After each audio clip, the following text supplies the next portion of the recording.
I really had very little of it coming into this space. 7 years ago, I was probably at really my lowest when it came to my self-worth and my self-love. And this really is a space that teaches you to grow in that area and to really face your own challenges and fears and doubts.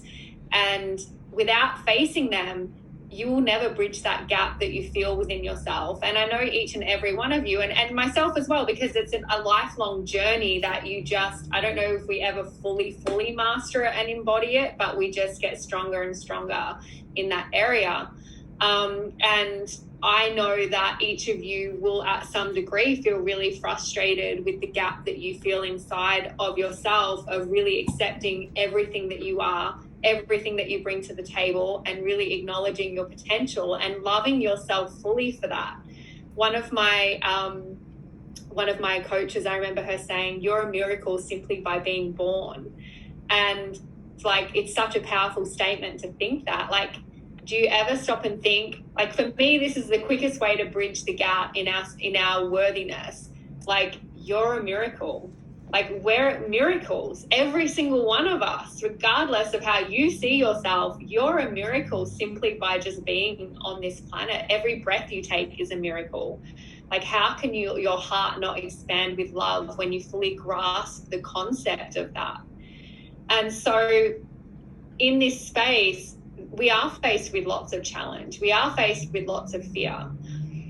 I think in order to really fully love ourselves, I feel there are two main components. One is to love others really deeply, and through service, that's where you really get to offer this. And this business is such a business of service, and you get to find yourself by being of service to others. I think being of service to others raises your self-worth.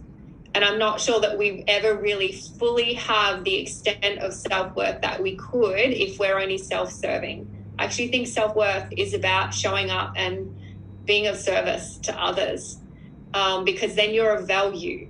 And when you're valuable, you feel worthy.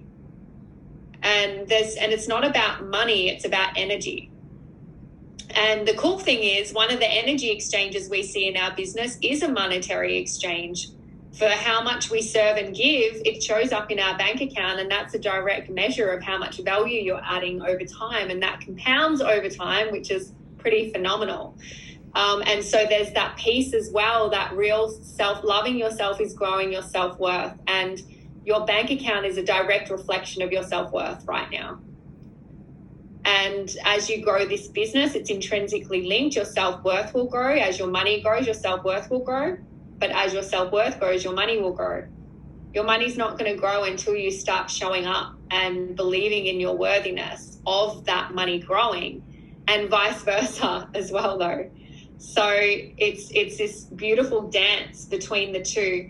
And one of the things that I had to do in this business was really go to work on my stories about my lack of worthiness of having abundance, and what did abundance really mean, and what does money really mean, and what does it say about me if I make a lot of money through service to others, and what does any of that really mean? And when you understand it's just energy, and when you add value in the universe responds, then you get really excited about it, and you really see that it's your responsibility to actually do well in this space and in every space where you can be of service to others. I've never felt so whole and happy in who I am.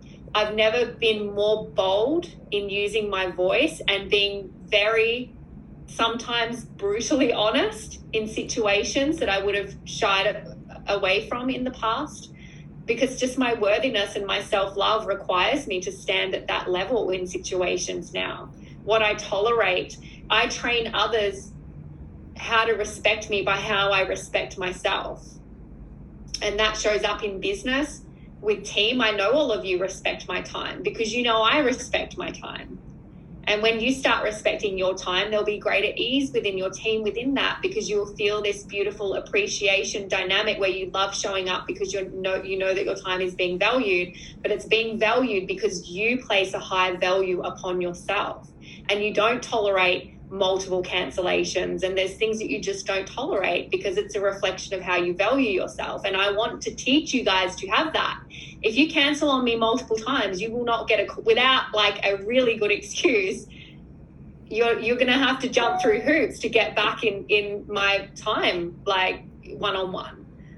Right? And I want you to value your time at that degree, because I could have had that call with someone who highly valued that time, right? And so it's about valuing you enough to even give you that gift to teach you to value and respect my time.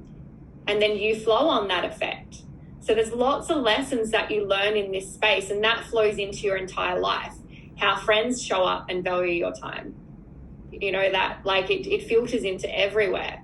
But also how you value and measure and track your time. So I wouldn't say I have like a steadfast schedule, but I have, I'm very much I guess I have my set routines that reflect my self-worth. If you don't have any blocks in your diary that are for you this week, that is a reflection of your self-worth, because you value giving it to your kids, you value giving it to your friends, you value giving it to your husband, you value cleaning the house, which is, you know, is for everyone else because you're cleaning up after them. Like, when do you value giving yourself time? I give myself time every single morning. I give myself a block every single day. And there has to be a really good excuse for that time to be impeded on, because I know that I show up best as a mother, as a partner, as a business support person for you guys. I'm 100% more powerful when I've had time out for me. And then I don't resent showing up day after day because I'm filling my own cup first. You don't resent having that afternoon moment with the kids because you filled your cup up in the morning when you dropped them off to school and you took an hour out for yourself. You don't resent showing up for your partner when they want some quality time and attention because you filled up your cup first. So self-love to me is putting yourself first as well. I think it's so important, and I just really encourage you, because if you don't feel self-love now, don't wait for it until you start scheduling that time. I actually think it's the habits that we create that build the self-love, because you start feeling better about yourself, you start then valuing that time, and then you realize you're worthy of creating that space for yourself. You're being a better role model for your children, which also fuels your self-worth. You'll show up better in your business. You'll get better results. Your income will go up, which will drive your self-worth up. So it's all tied into each other. So I encourage you, if you can't make it daily yet, work on a plan for daily, but at least find 1 to 2 slots a week where you are taking time out for you. And I promise you, men are perfectly capable of taking care of their kids for an hour. The kids won't die. Some women need to hear that. They need permission, right? And I'm happy to tell your husbands that too. No, I'm very blessed. My kids have a very hands-on father, and we always just had that dynamic of like, they're both of our kids and we're both perfectly capable of taking care of them and giving each other time out. So one of the ways to inspire your partners to step up in that department, and I'm not blaming everyone's husbands, just in case they're us, I have coached women in the past where they don't feel they have that support or that acceptance or encouragement. Go first and offer the time out for them. Like, hey, is there an hour this week that you would really love to just go, especially if he works all day? Like, we think, God, you've got it good, but providing it, and if you're a provider, you'll know it, that's a really heavy responsibility as well. So I think everyone, it's not about comparing who's working harder and who needs the time out. Everyone needs time out. Everyone deserves to fill their cup doing something that they love after a hard week with kids and work. So gift that to him first, and then see if like every Sunday you can schedule when you're going to give each other that time out.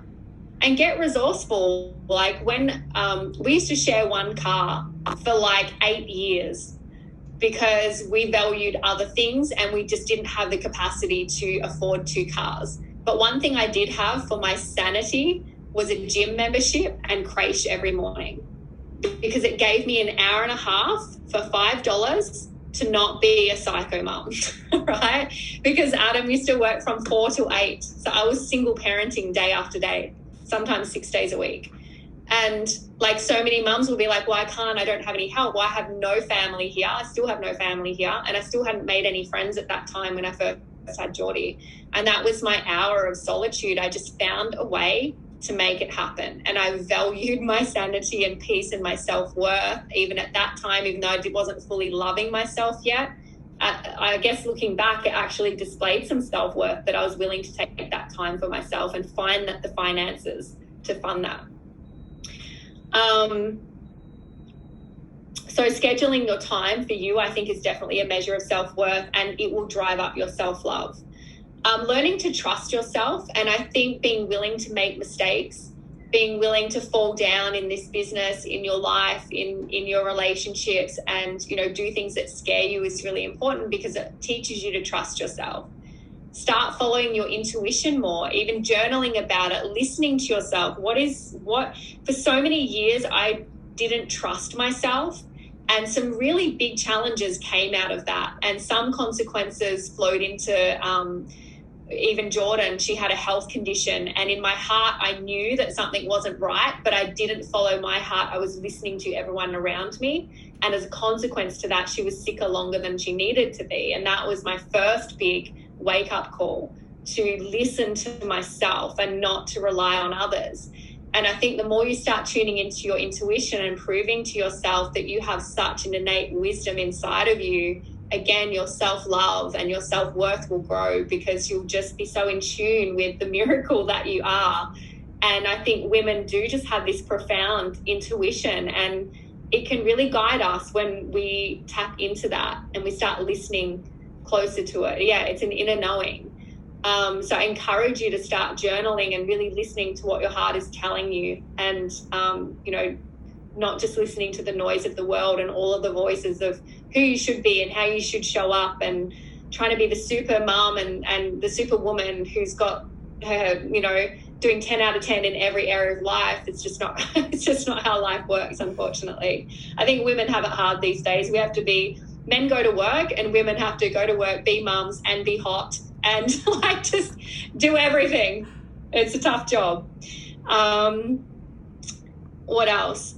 Self-worth and self-love is being willing to get rid of toxic people out of your life, and people that sap your energy rather than add to it. People that pull you down and question everything that you do. Now, there might be people in your life that you can't get rid of because you do genuinely love them and they have greatness inside of them, and you know, their family or whatever that might be. But setting boundaries is a sign of self-worth and self-love.